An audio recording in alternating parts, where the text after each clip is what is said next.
निश्चित रूप से प्राचार्य के पद पर विगत 40 वर्षों से कार्यरत हूँ, इसलिए मैं बेहतर अपने अनुभवों को आपके साथ साझा कर सकती हूँ। मैं सर्वप्रथम मंचासीन हमारे आदरणीय सचिव महोदय, उनका सादर नमन करती हूँ। मैं नमन करती हूँ इस विद्यालय के प्राचार्य डॉक्टर पूनम वर्मा मैम का। हमारे साथ मंच पर उपस्थित हैं विद्यापीठ के संयुक्त सचिव अवधेश के नारायण, उनका सादर नमन है। और एआईसी के सीईओ श्री प्रमोद कुमार कर्म जी, आपका सादर नमन है।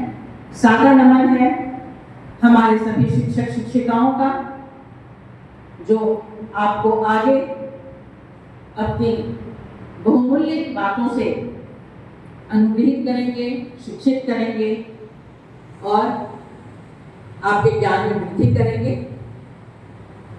सादर नमन है आप सभी भावी शिक्षक शिक्षिकाओं का। मैं ये नहीं कहूंगी कि आप क्या लक्ष्य लेकर आए हैं और उस लक्ष्य में आप क्या प्राप्त करेंगे, उसके लिए मैं शुभकामना हमेशा दूंगी, लेकिन अभी मैं यही समझूंगी और यही अपने में भी मानना चाहूंगी, क्योंकि उससे मुझे ज़्यादा गौरव होगा और ज़्यादा सुखद अनुभूति होगी कि आप लोग एक शिक्षक शिक्षिका बनने के लिए ही हम लोगों के पास आए और अच्छे शिक्षक शिक्षिका।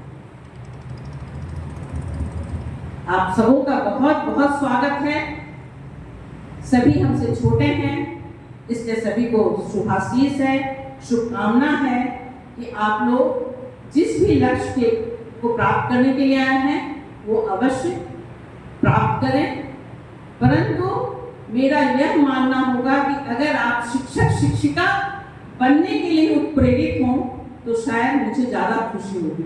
वो इसलिए क्योंकि मैं अपना अनुभव अगर साझा करूं तो आप कहीं भी जाएंगे, आप लोग को शायद जानकारी होगी, अध्यक्ष महोदय, परम आदरणीय हमारे अध्यक्ष महोदय, मैं उनका सादर नमन करती हूँ।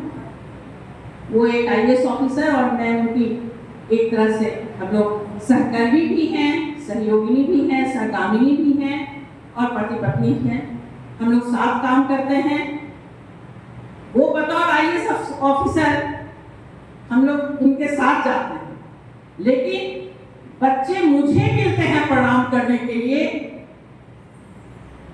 उनको सभी जगह नहीं मिलते। मैं देश विदेश कहीं भी जाऊं, मेरे बच्चे मुझे उपस्थित रहते हैं, मुझे मिलते हैं और मैं उन्हें नहीं पहचान पाती हूँ, क्योंकि वो कभी क्लास 2 के बच्चे हुआ करते थे, कभी 3 के बच्चे हुआ करते थे और वो लेकिन मुझे पहचानते हैं। अब आप ये समझिए कि ये एक शिक्षक शिक्षिका को कितने गौरव की अनुभूति होती है जब आप कहीं जाते हैं और आपके पढ़ाए हुए बच्चे, आपके शिष्य आपको सम्मुख खड़े होकर प्रणाम करते हैं, पाँव छूते हैं और बोलते हैं, आंटी आपने मुझे पहचाना, मैम आपने मुझे पहचाना, मैं फलना। और साथ ही वो उस सुखद क्षणों को याद करते हैं कि आपने कैसे कैसे हम लोगों का साथ दिया, आपने क्या सिखाया, और उनकी आंखों में आंसू छलके। आप किसी भी पद पर चले जाइए, कहीं भी चले जाइए, शिक्षक शिक्षिका का जो काम होता है वो काम होता है एक मूर्ति निर्माण का, एक कुम्हार का जो अपने बर्तन को बनाता है, खुद सुखद अनुभूति करता है। तो हम शिक्षक शिक्षिका भी अगर एक बच्चे के निर्माण में थोड़ा भी अपना सहयोग दे पाते हैं और वो बच्चे हमें याद करते हैं, इससे अधिक आपके जीवन में और कोई उपलब्धि नहीं हुई। इसलिए मैं बहुत खुश हूँ और आपको आशीर्वाद देती हूँ। मैं यही मानूंगी कि आप एक अच्छे शिक्षक शिक्षिका बनकर यहाँ से जाएं। मैं अपना परिचय दूँ कि स्कूल ऑफ क्रिएटिव, मैं पहले 3 डीएवी स्कूल की मैंने स्थापना की थी और उसकी फाउंडर प्राचार्य रही। उसके बाद मैंने अपनी एक संस्था हम लोगों ने शुरू की। वो इसलिए मैं थोड़े संक्षिप्त में अपनी बातों को बताती हूँ कि डीएवी का अपना एक सिस्टम था, डीएवी के एक मैनेजमेंट थी, उसके तहत हम लोगों को काम करना पड़ता था। लेकिन जब बच्चे हमें मिलते थे क्लास में, वो सभी तरह के बच्चे मिलते थे। सिस्टम हमारा वैसे बच्चों को प्रमोट करता था, वैसे बच्चों को उत्साहित करता था जो पढ़ने में सो कॉल्ड लॉजिकल और वर्बल ब्रेन के बच्चे होते थे, जो परीक्षा में अंक अच्छा प्राप्त करते थे।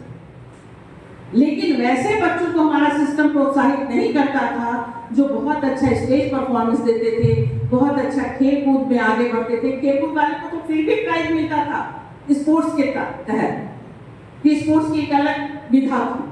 लेकिन जो स्टेज परफॉर्मेंस, जो कल्चरल एक्टिविटीज में भाग लेते थे, जो हमारे एग्जीबिशन में भाग लेते थे, बहुत अच्छे ओरेटर हुआ करते थे, उनको बहुत प्रोत्साहन नहीं मिलता। रिजल्ट जब निकलता था तो 80% बच्चे दुखी नजर आते थे और मुझे बहुत तकलीफ होती थी कि ये बच्चे इतने अच्छे हैं, क्योंकि मैं तो पर्सनली सबको जानती थी। ये बच्चा इतना अच्छा प्रोग्राम करता है, इतना अच्छा बोलता है, इसकी पेंटिंग इतनी अच्छी है, फिर इसको कहाँ स्थान मिल रहा है।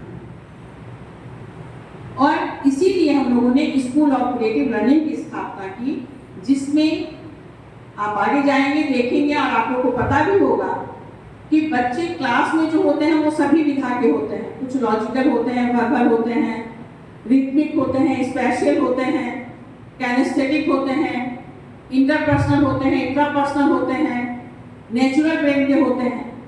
हमारा करिकुलम इनको कहाँ स्थान देता है? तब हम लोगों ने स्कूल ऑफ क्रिएटिव लर्निंग सभी विधाओं को, सभी इंटेलिजेंस को स्थान देते हुए एक